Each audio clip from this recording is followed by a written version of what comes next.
Assalamualaikum warahmatullahi wabarakatuh. Alhamdulillahi rabbil alamin, wassalatu wassalamu ala asyrafil anbiya'i wal mursalin nabiyina Muhammadin wa ala alihi wa sahbihi ajma'in. Rabbi syrah li sadri wa yassir li amri wa hlul 'uqdatan bil lisani yafqahu qawli, amma ba'du. Puji dan syukur bagi Allah Subhanahu wa taala, Tuhan sekalian alam. Selawat serta salam atas Nabi kita Muhammad sallallahu alaihi wasallam, juga atas ahli keluarga baginda, para sahabatnya dan para pengikutnya sehinggalah ke hari kiamat. Alhamdulillah. Muslimin dan muslimat yang dirahmati Allah Subhanahu wa taala sekalian, alhamdulillah pada pagi ini dapat kita kembali dan kita ini nak sambung dari surah Al-A'raf. Surah Al-A'raf bermula dari ayat 180. Kita baca dulu. A'udzu billahi minasy syaithanir rajim. Walillahil asmaul husna fad'uuhu biha wa dharul ladzina yulhiduna fi asma'ihi sayujzawna ma kanu ya'malun. وَمِمَّنْ خَلَقْنَا أُمَّةٌ يَهْدُونَ بِالْحَقِّ وَبِهِ يَعْدِلُونَ وَالَّذِينَ كَذَّبُوا بِآيَاتِنَا سَنَسْتَدْرِجُهُم مِّنْ حَيْثُ لَا يَعْلَمُونَ وَأُمْلِي لَهُمْ إِنَّ كَيْدِي مَتِينٌ أَوَلَمْ يَتَفَكَّرُوا مَا بِصَاحِبِهِمْ مِنْ جِنَّةٍ إِنْ هُوَ إِلَّا نَذِيرٌ مُبِينٌ. Baik, sampai situ dululah. Rasa syarah ini pun tak panjang ini. Bismillahirrahmanirrahim. Alhamdulillah. Muslimin dan muslimat yang dirahmati Allah, ayat yang 180. Kita tadabbur dari surah Al-A'raf ayat 180. Minggu lepas kita baca tentang keperluan kita menggunakan panca indera yang Allah berikan kepada kita untuk memerhatikan, memahami dan melihat ayat Allah Subhanahu wa taala. Maka ayat yang 180 ni kata Allah, walillahil asmaul husna, dan Allah mempunyai nama-nama yang baik. Itu nama-nama yang mulia. Fad'uuhu biha, maka serulah dan berdoalah kepadanya dengan menyebutkan nama-nama itu.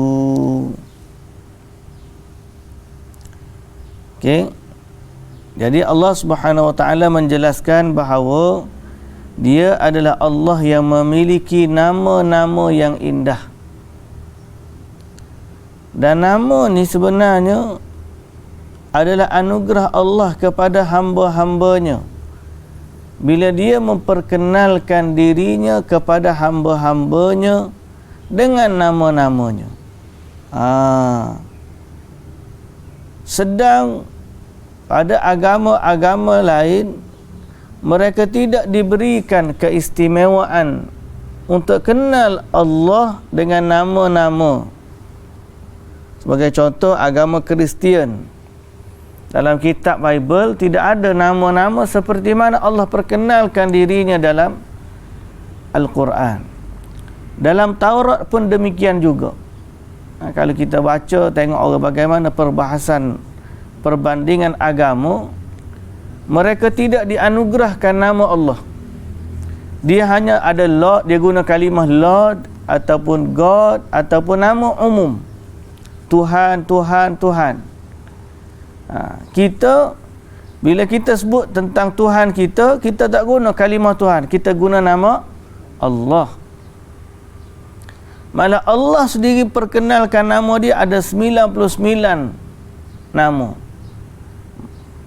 Dan kalau kita hitung satu persatu, ada lebih daripada 99. Kerana ada banyak lagi nama-nama yang tersembunyi di sisi Allah Subhanahu wa taala. Baik. Pertama, dalam hadis Nabi sallallahu alaihi wasallam yang diriwayatkan oleh Bukhari dan Muslim, dari Abi Hurairah radhiyallahu anhu, dia berkata Rasulullah sallallahu alaihi wasallam bersabda, "Inna lillahi tis'an wa tis'ina asman." Allah ni ada 99 nama. Mi'atan illa wahidan. 100 kurang 1. Man ahsaha dakhalal jannah. Siapa yang menjaganya, maka dia memasuki syurga. Dan Allah Ta'ala, Nabi sallallahu alaihi wasallam sebut, wa huwa witrun yuhibbul witra.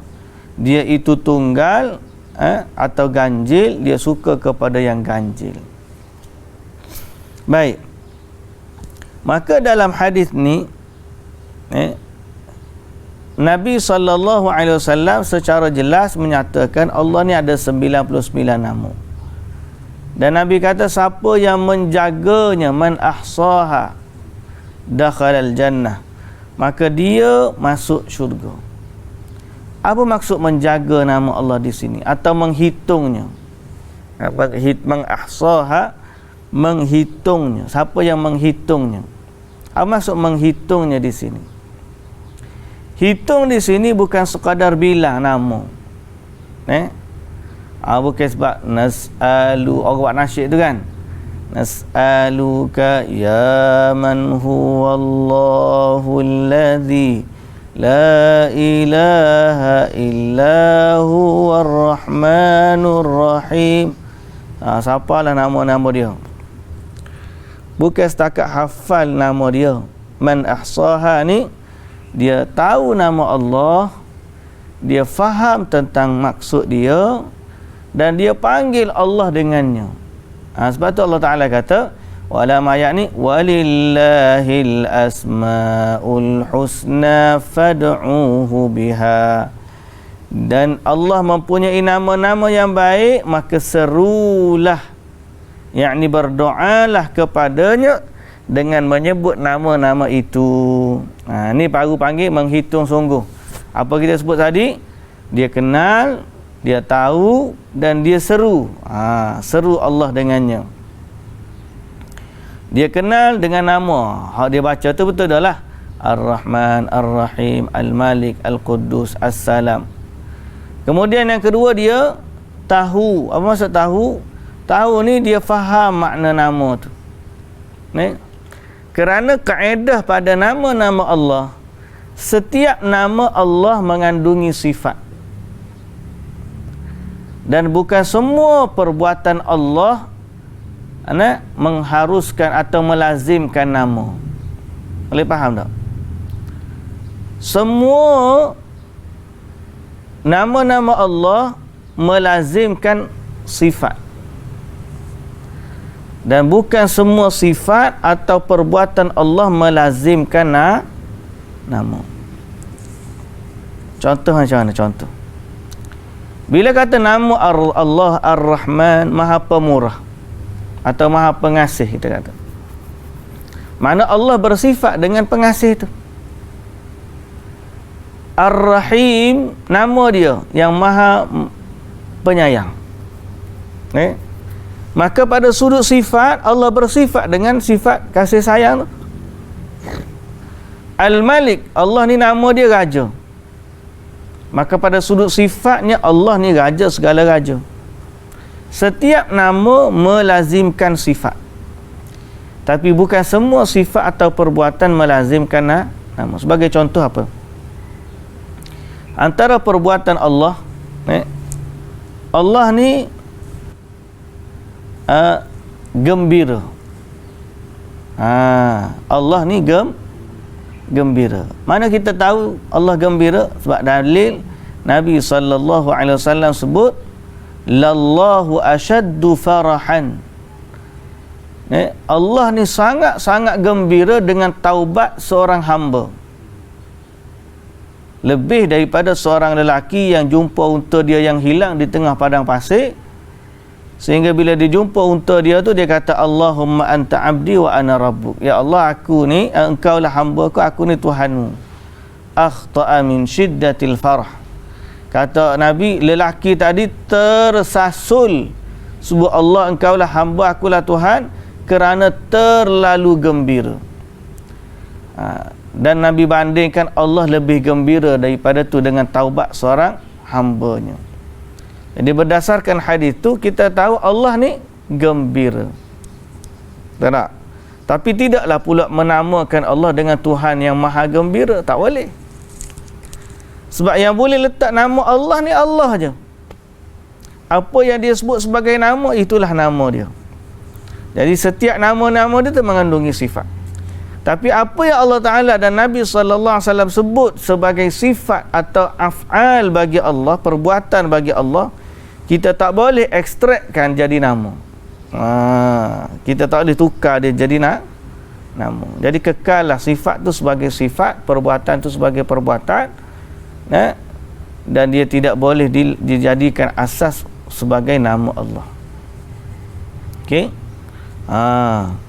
Banyak lagi perbuatan dan sifat-sifat Allah yang tidak menjadi nama. Sebagai contoh tadilah tertawa.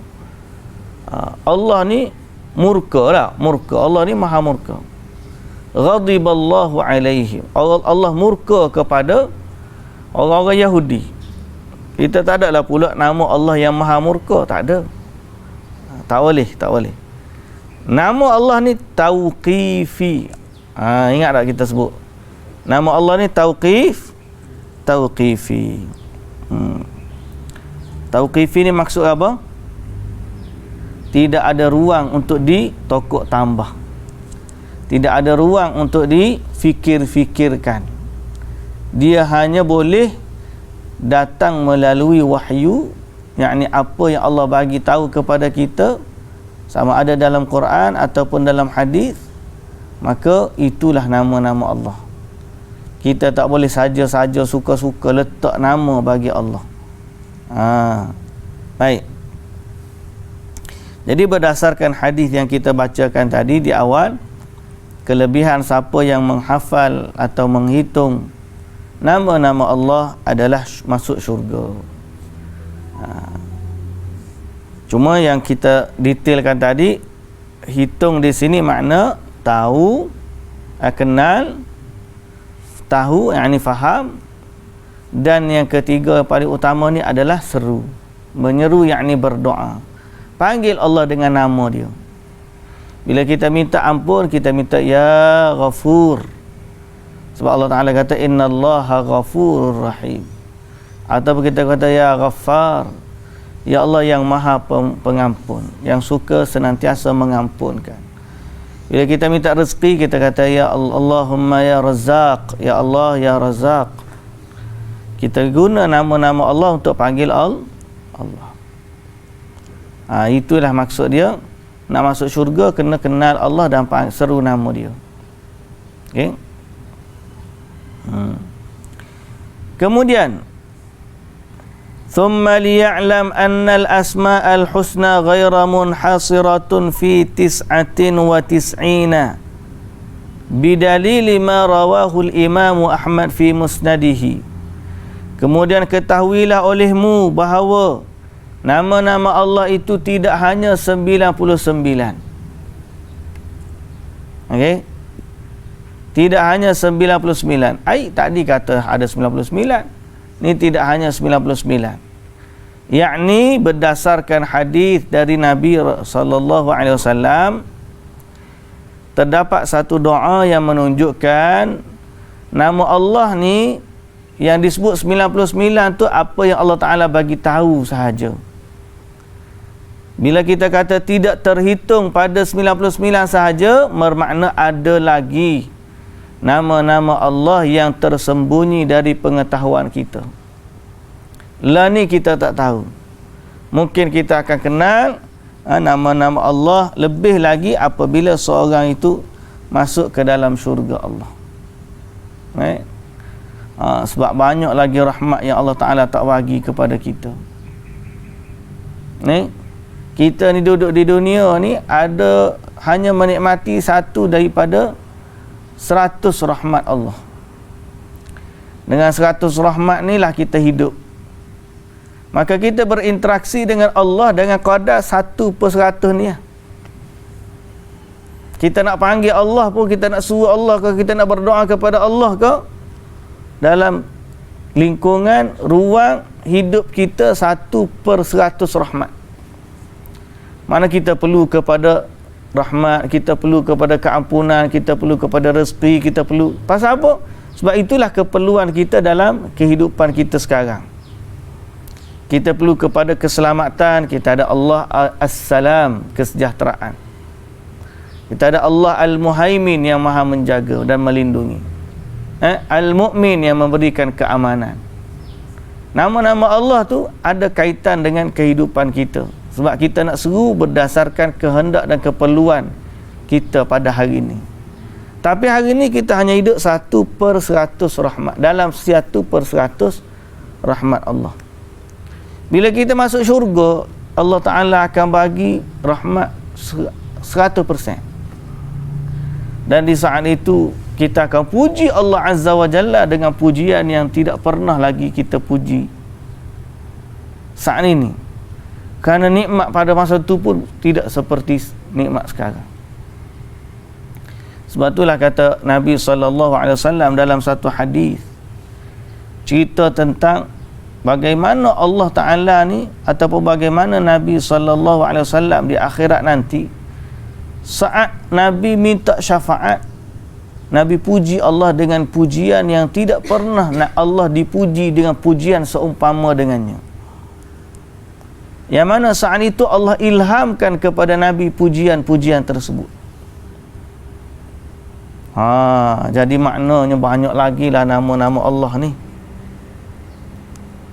Banyak lagi lah nama-nama Allah ni yang Allah sembunyikan daripada hamba-hambanya. Kerana apa? Kerana dia nak bagi kenikmatan yang lebih kepada orang-orang yang berada di dalam syurga.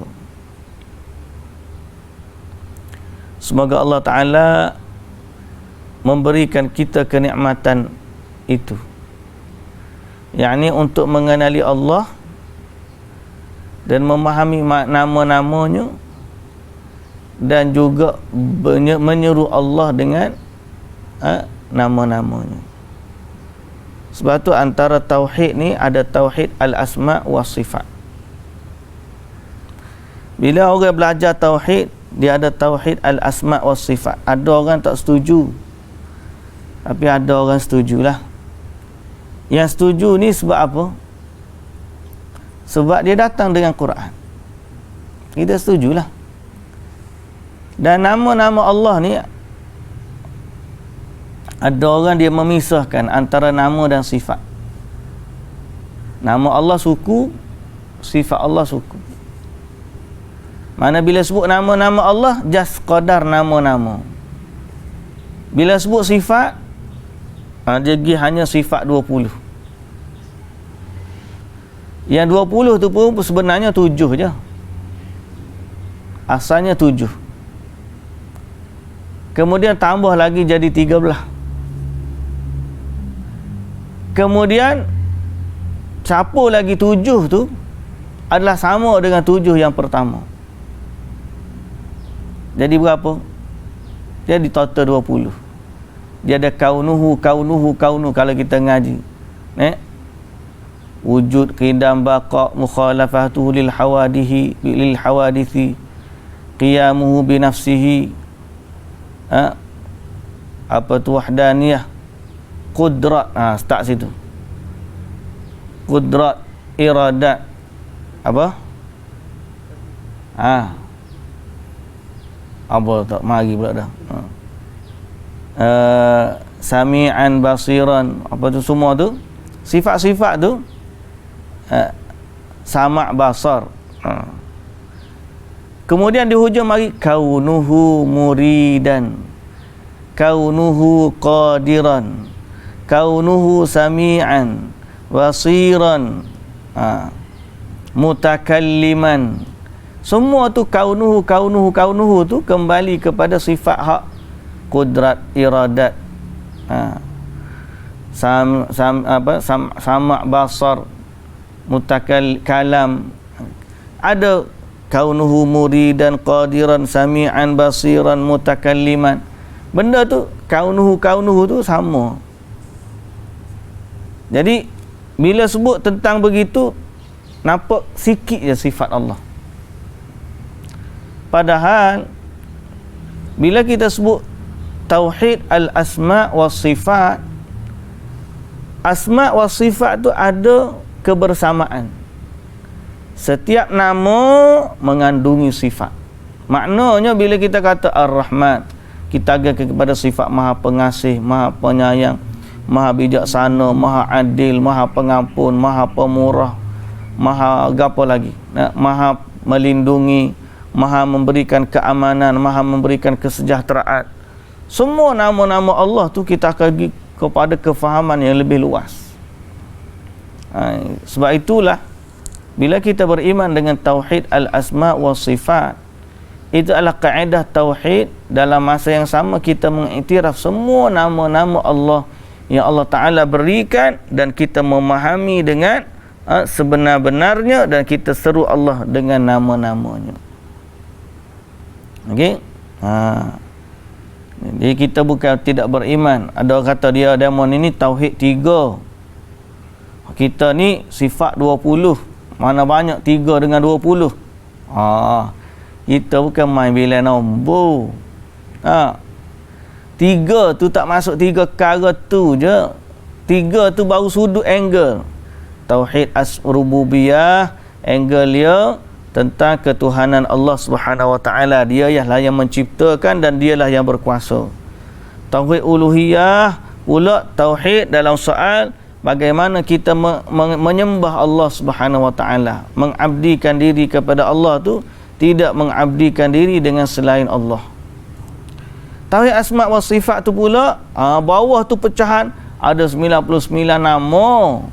Bukan satu je, 99 nama, dan iktikad kita setiap nama tak sama dengan makhluk. Apa sahaja yang Allah Ta'ala sebut tentang dirinya, maka kita kena ikut kaedah laisa kamitslihi syai'un wa huwas samiul basir. Kemudian ada lagi rahsia nama-nama Allah yang kita tidak ketahui, sebagaimana yang kita sebut dalam hadis yang di awal tadi. Jadi ini ada kaitan dengan iman dan akidah kita. Walillahil asmaul husna fad'uhu biha. Okey?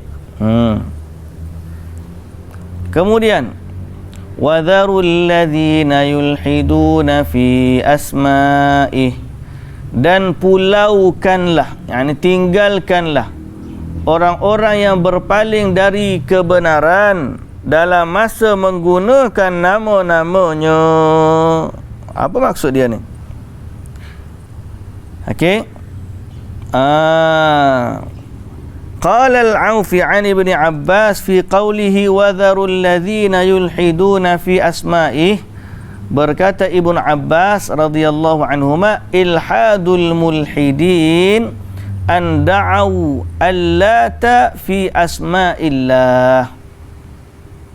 Okay. Termasuk dari mereka yang berpaling dari kebenaran dalam menggunakan nama-nama Allah, ialah mereka memanggil Allata dari nama-nama Allah. Jadi dia kata Tuhan ni banyak nama, termasuklah semua nama tu hak orang kafir duk panggil tu pun sebenarnya Tuhan yang sama je. Ni jenis pluralisme ni. Dia kata Tuhan ni memang satu, nama dia saja berbeza. Pada orang Islam nama dia Allah. Pada orang Hindu nama dia Siva. Jangan kamu samakan Siva dengan Allah. Tak boleh kata gitu. Siva bukan Allah, Allah bukan Siva. Nama dia pada apa lagi? Dia pun sebutlah nama-nama agama-agama Buddha, nama dia Kuan Yin. Pada nama tu. Jadi Tuhan ni sebenarnya satu je. Nama-nama dia tu berbeza ikut agama masing-masing. Siapa yang kata begitu telah kufur dengan Allah Subhanahu Wa Taala. Telah syirik dengan Allah Subhanahu Wa Taala. Malah dia telah meletakkan bagi Allah sesuatu yang Allah berlepas diri daripadanya. Okey. Berkata Ibnu Juraij an Mujahid, qal ishtaqul lata min Allah wal uzza min al aziz. Berkata Mujahid, orang-orang musyrikin dulu dia ambil nama Allah, kemudian dia buat nama Tuhan dia. Seperti kata Mujahid, perkataan Al-Lata, berhala orang Quraisy dulu, dia ambil dari perkataan Allah. Dan Uzza, Lata dan Uzza diambil dari nama Al-Aziz. Jadi dia ambil nama Allah, dia letak pada nama berhala dia, letak pada berhala dia. Ini juga sebahagian daripada ilhad, yang mana orang yang menyalahgunakan nama-nama Allah. Berkata Qatadah, yulhiduna yani yusyrikuna fi asma'ih. Wa aslul ilhadi fi kalamil Arab al-udul anil qasdi. Berkata Imam Qatadah, termasuk dari ilhad. Ilhad ni ialah orang yang menyeleweng. Disebut situ menyeleweng, menyimpang. Termasuk dari menyeleweng atau menyimpang ialah dia ambil nama-nama Allah letak pada sembahan-sembahan dia, walaupun dia tak ubah. Yang kata Al-Lata tu dia tukar, Al-Uzza tu dia tukar. Ni tak. Kalau dia ambil nama Allah letak pada Tuhan selain daripada macam orang kafir, dia nak guna nama Allah sebagai kata ganti nama Tuhan. Di Malaysia ni kan, cerita dia orang Kristian nak guna nama Allah dalam Bible. Okay? Kalau dia merujuk kepada kalimah Allah tu, Allah yang satu betul, tak ada masalah. Tapi sekarang ni dia nak tukar nama Allah tu sebagai kata ganti nama untuk Tuhan. Sebab dia kan tak ada nama Tuhan. Dalam masa yang sama, dia guna pula nama Allah tu ataupun Tuhan tu merujuk kepada Nabi Isa, Jesus. Jadi cerita panjang, orang ni sebenarnya dia menyimpangkan nama-nama Allah dari yang asal. Jadi Nabi Allah Ta'ala kata, وَذَرُوا الَّذِينَ, tinggalkanlah mereka, jangan berkawan dengan mereka, jangan ikut mereka. Sayujzauna ma kanu ya'malun, mereka akan mendapat balasan mengenai apa yang telah mereka kerjakan. Ayat yang seterusnya, wa mimman khalaqna ummatun yahduna bil haqqi wa bihi ya'dilun, dan di antara orang-orang yang kami ciptakan itu ada satu umat yang memberi petunjuk dengan kebenaran dan dengannya mereka menjalankan keadilan.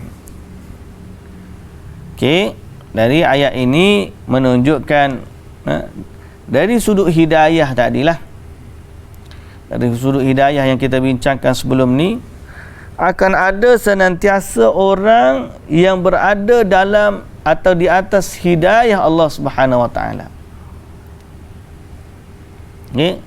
Dan dengannya mereka menjalankan keadilan, yakni mereka ni adil dalam agama. Buat supaya yang Allah Taala suruh, tinggal apa yang Allah Taala larang, beriktikad sebagaimana yang diajarkan. Okey. Berdasarkan hadis Nabi sallallahu alaihi wasallam juga dari Muawiyah bin Abi Sufyan, bersabda Rasulullah sallallahu alaihi wasallam, la tazalu ta'ifatun min ummati zahirina 'alal haqq la yadurruhum man khalafahum man khadhalahum wala man khalafahum hatta taqumas sa'ah. Akan senantiasa ada satu kumpulan dari umatku, kata Nabi sallallahu alaihi wasallam, yang berada di atas kebenaran, tidak memudaratkan mereka orang yang menghina mereka atau yang menyelisihi mereka sampailah hari kiamat. Ya, akan sentiasa ada orang berpegang dengan kebenaran yang dibawa oleh Nabi ini sampai kiamat, walaupun ada orang tentang, walaupun ada orang halang, ya, tetap akan ada. Jadi ini galakan kepada kita untuk berpegang ataupun berada di atas hidayah dari Allah seperti mana yang dijelaskan dalam Al-Quran dan juga As-Sunnah. Okay? Sehari dua hari ni tak habis lagi cerita tentang apa, seorang ustaz dalam braket lah yang kata ilmu hadis ni, rawi-rawi hadis yang thiqah tu boleh jadi menipu. Dia kata gitu. Hadis ni sahih di sisi demo, di sisi orang lain belum tentu sahih. Sebab dia kata rawi hadis ni walaupun kata thiqah, kita tak tahu, boleh jadi dia menipu. Dia anggap rawi hadis ni sama tarah dengan dia kali. Sebab apa? Sebab dia ni kalau cerita, ada cerita betul, ada cerita hak nipu, ada cerita hak dia reka. Lepas tu kalau orang tanya mari mana cerita ni, dia kata tak percaya, biar sudah.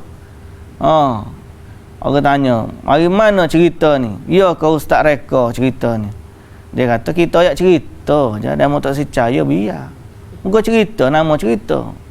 Jadi dia anggap agama ni level cerita je. Hadis ni boleh jadi pun dia anggap level cerita je. Sebab dia kata, kadang-kadang kata ada kata hadis, ada kata bukan. Boleh jadi hadis kali. Dia jenis gitu. Jadi sebab tu kena hati-hati. Nak berpegang teguh di atas agama ni, tak boleh duduk main lagu tu. Kita kena firm di atas Quran dan juga As-Sunnah. Sangat rugilah orang yang menjadikan gurunya itu dari kalangan penipu. Orang menipu dianggap menjadi guru. Sangat rugilah. Siapa dia rugi? Tok guru tu tak rugi, tok guru tu ramai pengikut dia. Hak rugi tu je ikutlah. Amatlah rugi orang yang menjadikan seorang penipu sebagai gurunya. Guru ni menipu dari sudut apa? Menipu ni banyak lah. Batu ulama ni dia benda-benda kecil pun dia tak terima. Yang nama contohnya sebagaimana muttaham bil kadhib. Dhaif benar dah ni. Muttaham bil kadhib ni dhaif jiddan. Sikit lagi nak jadi al-kazzab. Muttaham bil kadhib ni kalau kita kata dalam istilah ulama hadis, merujuk kepada orang yang sudah terbukti kebenaran dia pernah menipu. Dia pernah menipu pada perkara-perkara kecil. Macam cerita tak adalah. Dia nipu dalam cerita. Cuma dalam hadis kita tak pernah dengar lagi dia nipu dalam hadis. Jadi ulama hadis, kalau orang jenis lagu ni dia akan kata apa? Muttaham bil kadhib. Orang ni dituduh ataupun boleh ditahmah dengan tipu. Sebab apa? Sebab dia pernah nipu dalam cerita, dibimbangi dia boleh nipu dalam hadis. Apa darjat dia dalam ulama hadis? Orang ni hadis dia dhaif jiddan. Berat telajak dhaif, dhaif telajak. Tak layak untuk diambil ilmu daripada dia. Dan kalau tiba-tiba dia menipu atas nama Nabi sallallahu alaihi wasallam, dia menipu atas nama Nabi, dia royak hadis padahal bukan hadis. Kemudian dia nipu boleh jadi asar Nabi. Asar ni makna tinggalan Nabi yang kita sebagai artifak. Dia menipu atas nama Nabi. Sama ada hadis ke, sama ada benda lain ke, tapi berkaitan dengan Nabi, maka ulama hadis akan panggil orang begini kadzab. Kadzab ni penipu. Menipu tu dalam hadis dia ni menipu. Ada satu lagi gelaran berat lagi.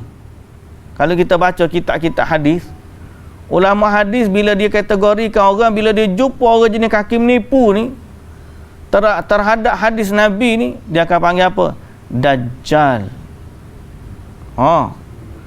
Siapa dia panggil Dajjal? Orang gini ni Dajjal. Pasal apa? Sebab dia menipu atas nama Nabi. Dan menjadi satu kewajipan bagi umat yang beriman dengan Nabi sallallahu alaihi wasallam untuk menghindari orang-orang yang menipu di atas nama Nabi.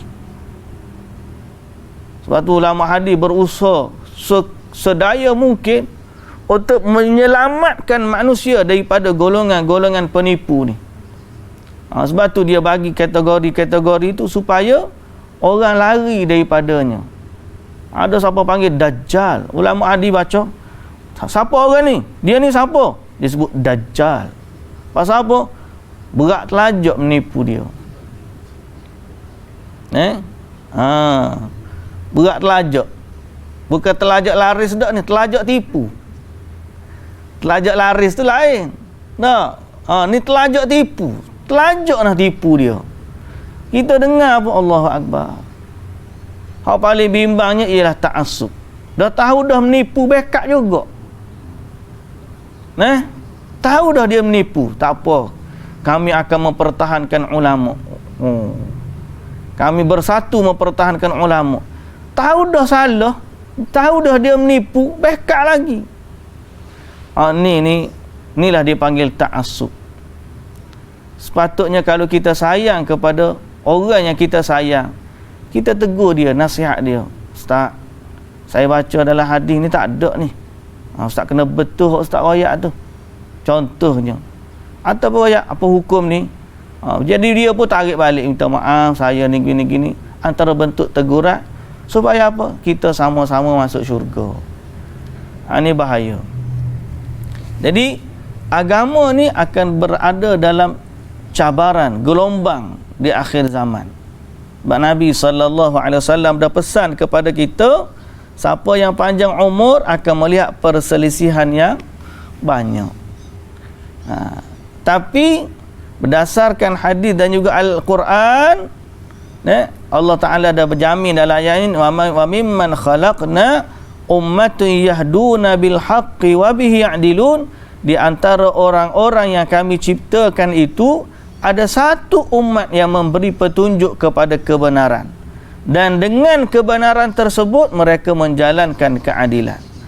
Berdasarkan hadis Nabi SAW kata, kumpulan ni yang sifat dia sama dengan Allah Ta'ala sebut ni, iaitulah ta'ifatum min ummati zahirina 'alal haq, yang senantiasa berada di atas kebenaran, yang tidak akan termudarat kepada orang yang menghina dan menyelisih mereka.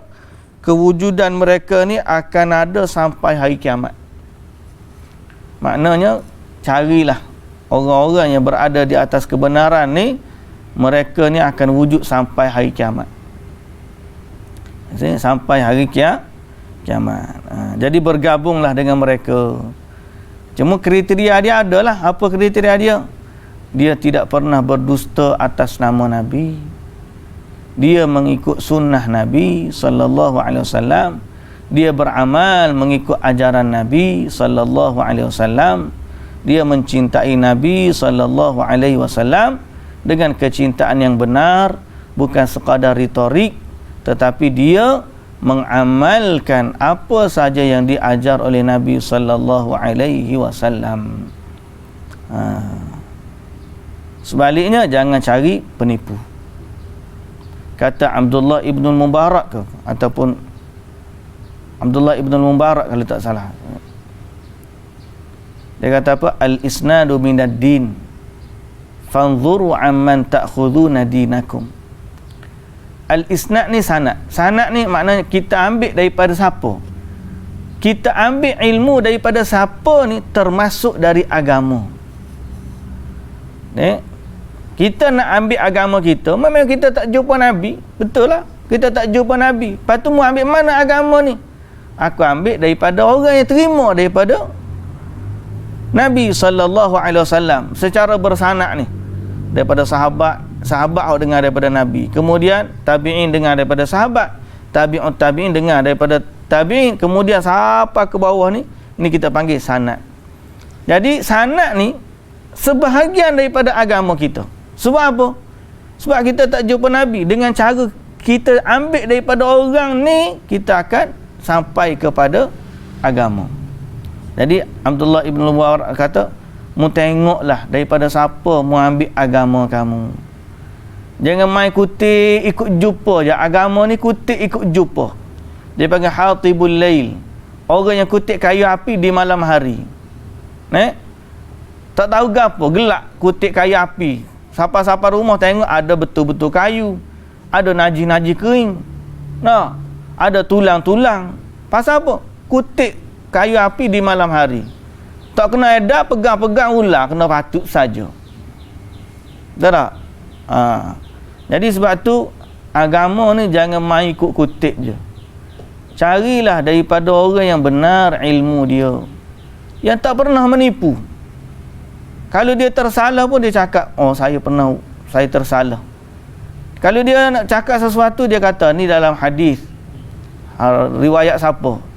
Atau kalau dalam hadis masyhur tu dia tak sebut, tak apa, kita tahu betul memang pernah dengar ni hadis. Ni dak mari pelik-pelik tak rajin. Siapa peringkat lo ni ada dia kata ada seorang habib, dia mimpi jumpa Nabi. Dia minta dengan Nabi, katakanlah kepada aku satu hadis yang tak pernah engkau ajar kepada orang lain. Jadi dalam mimpi dia tu Nabi pun ajar kepada dia beberapa hadis. Jadi memang tak jumpa lah dalam kitab lain, sebab dia minta dengan Nabi satu hadis yang Nabi tak pernah ajar pun orang lain. Mengarut lah. Antara inti hadis dia kata, selama orang tu ada bekas kopi dalam mulut dia, dia masuk syurga. Siapa yang mati sedalam keadaan kopi ada dalam mulut dia, mati masuk syurga. Ni mabuk kopi kau ni. Tapi kita anggap benda ni main-main. Kita tengok orang yang cakap tu, dia menzahirkan tanda seperti orang beragama. Jadi kita mintalah perlindungan dari Allah Azza wa Jalla, berlindungan dengan Allah Subhanahu wa taala dari kesesatan dan dari dikelabui mata dari kebenaran. Kena ingat, bila kita cerita akhir zaman ni ada Dajjal. Dajjal ni tak mari dengan rupa huduh. Dajjal ni mari dengan kekuasaan, dan dia tak panggil pun nama dia Dajjal. Dajjal ni sifat, seperti mana ulama hadis menggelarkan penipu kepada hadis Nabi ni Dajjal, maka begitulah Dajjal akhir zaman ni datang. Nabi SAW kata, kalau aku ni Dajjal mari kan zaman Nabi ada, aku boleh berhujah dengannya untuk kamu. Tapi kalau Dajjal datang Nabi dah tak ada, macam mana kita nak selamat daripada Dajjal, si penipu ni? Nabi kata dua perkara, Quran, hadis. Itulah menyelamatkan kita. Bandingkan kalau mari penipu dia kata gini, kita ada hadis yang sahih, kita ada Quran yang. Tapi kalau mari geng-geng penipu ni, tiba-tiba dia runtuhkan institusi hadis ni yang merupakan tinggalan Nabi untuk selamat daripada Dajjal. Maka sebenarnya dia sedang apa? Sedang mengancam orang ataupun sedang meruntuhkan pertahanan umat daripada Dajjal. Anda nampak tak? Nabi kata kalau Dajjal ni mari, aku ada fa ana hajijukum. Aku boleh berhujah dengannya untuk kamu, ataupun aku boleh bagi tahu kepada kamu, jangan ikut dia, ni Dajjal. Tapi Nabi tak ada. Bila Nabi dah tak ada, Nabi tinggalkan kepada kita dua benda, kamu selamat daripada fitnah akhir zaman, Quran dan Sunnah. Tiba-tiba mari seorang meruntuhkan pertahanan ni. Dajjal sungguh ni. Orang yang meruntuhkan pertahanan, orang meruntuhkan keabsahan hadis adalah sebenarnya orang yang berusaha meruntuhkan pertahanan umat Islam. Dan siapa-siapa dari kalangan umat Islam yang dengar cakap dia dan meruntuhkan institusi hadis, maka dia telah menghilangkan pertahanannya daripada Dajjal. Oh, bahaya. Hak ni patut kalau orang bimbang dengan vaksin ke, teori konspirasi ke, Rothschild ke, dia lebih takut hilangnya pertahanan umat dengan golongan anti hadis ni. Kalau dia benci kepada Rothschild, Yahudi yang merupakan Illuminati, konon-kononnya geng-geng ni lah pengikut Dajjal, maka dia juga kena benci kepada golongan anti hadis yang meruntuhkan pertahanan umat Islam daripada Dajjal. Senantiasalah berpegang pada kebenaran, ambillah agama dari orang-orang yang benar, bergabunglah dengan orang-orang yang membacakan Al-Quran dan hadis berdasarkan kefahaman ulama-ulama yang benar, bukan ulama penglipu lara dan pendusta-pendusta di atas nama agama. Semoga Allah Ta'ala menyelamatkan kita. Walladzina kazzabu biayatina, ayat seterusnya, orang-orang yang mendustakan ayat-ayat kami, sanastadrijuhum min haitsu la ya'lamun, kami akan menarik mereka sedikit demi sedikit ke jurang kebinasaan menurut cara yang mereka tidak mengetahuinya. Ni juga menunjukkan bahawa walaupun orang tu berdusta ayat-ayat kami, Allah Ta'ala bagi kepada dia istidraj. Sanastadrijuhum, maksud sanastadrijuhum, kami bagi kepada dia istidraj. Kami tarik mereka sedikit demi sedikit ke dalam kebinasaan, min haitsu la ya'lamun, menurut cara yang mereka tidak ketahui. Macam mana istidraj? Inilah, dia menipu tapi ramai orang pula ikut dia, sehingga dia rasa dia benar. Istidraj. Dia mendustakan ayat-ayat Allah. Orang kafir pun lagu tu juga. Orang kafir, dia tak beriman kepada Allah, dia mendustakan ayat-ayat Allah. Akan tetapi dari sudut kehidupan dia senang. Kereta besar, rumah besar, tubuh sehat, orang puji. Sanastadrijuhum, Allah Ta'ala kata kami akan istidrajkan mereka, ataupun kami akan tarik mereka sedikit demi sedikit. Makin lama dia makin berada dalam kebinasaan. Dulu mungkin menipu sikit-sikit, tapi bila dah terselah nipu ni, ramai pula orang backup. Lepas ni kau kuat dia menipu. Istidraj lah tu. Jadi sebab tu dalam ayat ni Allah Ta'ala kata, orang yang mendustakan ayat-ayat Allah ni, jangan tengok kesenangan mereka sebagai hujah kebenaran. Sebab apa? Boleh jadi kesenangan itu adalah istidraj dari Allah. Ustaz ni baca Quran, baca hadis, tiba-tiba kena penyakit tu, kena ditimpa ujian ni, musibah tu, musibah ni. Tengok ustaz tu, oh, Allah wibala tu ke dia tu.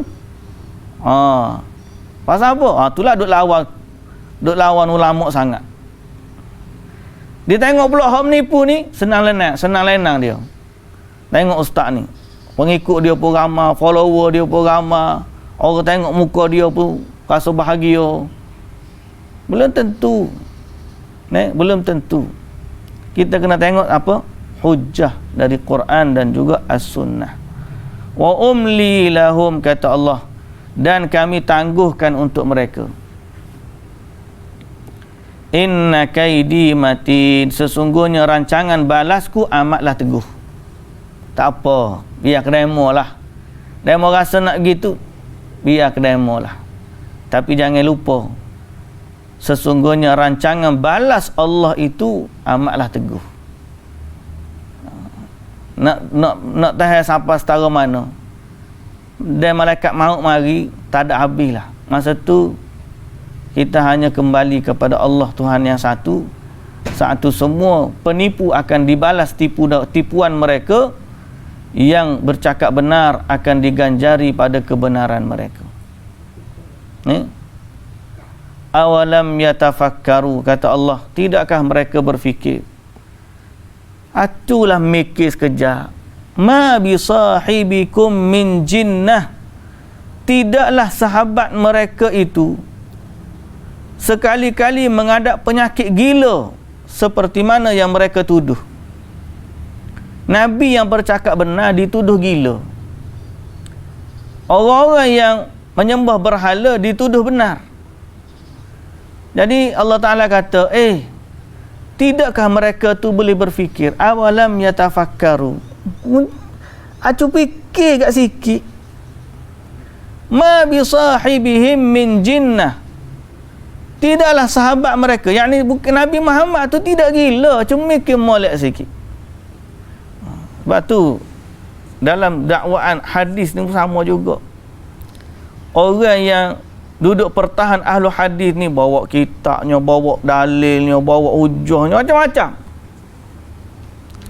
Dia kata ni pok-pok ni Wahabi dia panggil.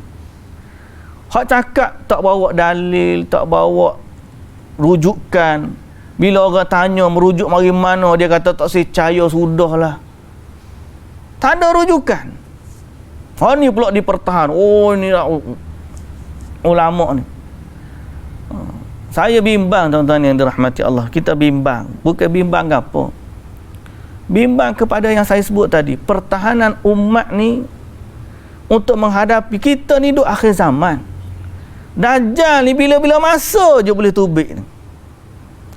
Yang boleh mempertahankan kita daripada fitnah Dajjal, Quran dengan Sunnah. Hak tu sebagaimana Nabi SAW sebut. Tapi dalam masa getir begini, tiba-tiba ada orang usaha untuk meruntuhkan pertahanan ini. Allahu Akbar. Marah. Bukan setakat tu, bukan dia kata dia nak melepuk kepala ahlu hadis ni. Lepuk kepala ni nak sekeh lah. Malah dia kata telepih ke? Telepih, tahu telepih? Syahir kata apa telepih, tak tahu. Telepih tu makna telan pil. Telan pil kuda. Mabuk lah. Orang ni mabuk ke demo ni. Orang yang mempertahankan sunnah dianggap begitu. Ajaib. Jadi kita ni pertahankanlah diri kita daripada semua bentuk tipu daya ni, kerana kita memiliki misi yang sangat besar dan utama. Di akhir zaman ni kita kena melindungi diri kita dan keluarga kita daripada fitnah Dajjal. Pertahanan kita tidak lain dan tidak bukan apa yang ditinggalkan oleh Nabi kita Muhammad sallallahu alaihi wasallam. Jadi hati-hatilah Semoga Allah Subhanahu Wa Taala melindungi kita semua. Berfikirlah sejenak, tengoklah hujah masing-masing. Jangan kerana ta'assub akhirnya kita meninggalkan kebenaran dan menyebelahi kebatilan. Sebaliknya, bila kita ni fikir elok-elok, kita ada para ulama yang benar, kita ada neraca-neraca dia, kembalilah kepada kebenaran, mengikut neraca Al-Quran dan juga As-Sunnah dengan panduan para ulama-ulama yang benar, yang berhujjah dengan dalil-dalil yang jelas. Wallahu ta'ala alam. Muslimin dan muslimat yang dirahmati Allah, kita berhenti setakat tu pada ayat 184. In huwa illa nadhirum mubin tu, Nabi tidak gila, tapi dia memberi peringatan yang jelas. Jadi orang ikut sunnah Nabi tu gitulah keadaan dia. Ditiru gila, dituduh macam-macam, tapi sebenarnya mereka hanya memberikan peringatan. Kalau tak kerana sayang umat, kita baik duduk diam-diam seorang-seorang buat amal kita je. Tapi tak, ulama hadis ni dia menasihati umat supaya boleh menerima hadis yang sahih sahaja daripada Nabi sallallahu alaihi wasallam. Kerana di luar sana banyak penipu-penipu yang menipu di atas nama agama. Mereka hadis-hadis palsu, mereka cerita-cerita palsu yang berkait dengan akidah. Cerita palsu berkait dengan akidah. Ada setengah tak apa, muka cerita je, okay? Tak apalah cerita, tapi cerita demo tak ada kaitan dengan akidah. Ada kaitan dengan akidah. Bagi contoh cerita, tunjuk ayat, tunjuk gambar ayam, keluar ayam betul. Tak? Tunjuk gambar di ayam, keluar ayam betul. Tu cerita tu ada kaitan dengan akidah. Kaitan mana dia? Kaitannya boleh menghidupkan sesuatu yang mati, boleh mewujudkan sesuatu yang tidak wujud. Betul ke sifat tu ada pada manusia? Tu tahap penciptaan dah tu, bukan menghidupkan orang mati. Kalau Nabi Isa, mukjizat dia buat juga burung daripada tanah, kemudian tiup jadi. Ada juga sifat bentuk burung tu. Ni dak gambar, tunjuk, keluar ayat betul. Ni cerita berkaitan dengan akidah. Mana kalau siapa percaya lagu tu, menunjukkan dia percaya ada orang yang boleh mencipta sesuatu selain dari Allah. Ni akidah. Tiba-tiba bila orang tanya cerita mari mana, dia kata apa? Demo nak percaya tak percaya, kau nak percaya ke demo? Kawal pun tak percaya ke demo. Gitu pula cerita dia. Keras sikit hari ni. Tapi sebagai tanda sayang kepada umat, sebagai tanda sayang kepada masyarakat, agar mereka selamat daripada tipu daya yang berkaitan dengan agama. Wallahu ta'ala alam. Subhanakallahumma wa bihamdika asyhadu an la ilaha illa anta astaghfiruka wa atubu ilaik. Aqulu qawli hadza wa astaghfirullahal azim li wa lakum. Wassalamu alaikum warahmatullahi wabarakatuh.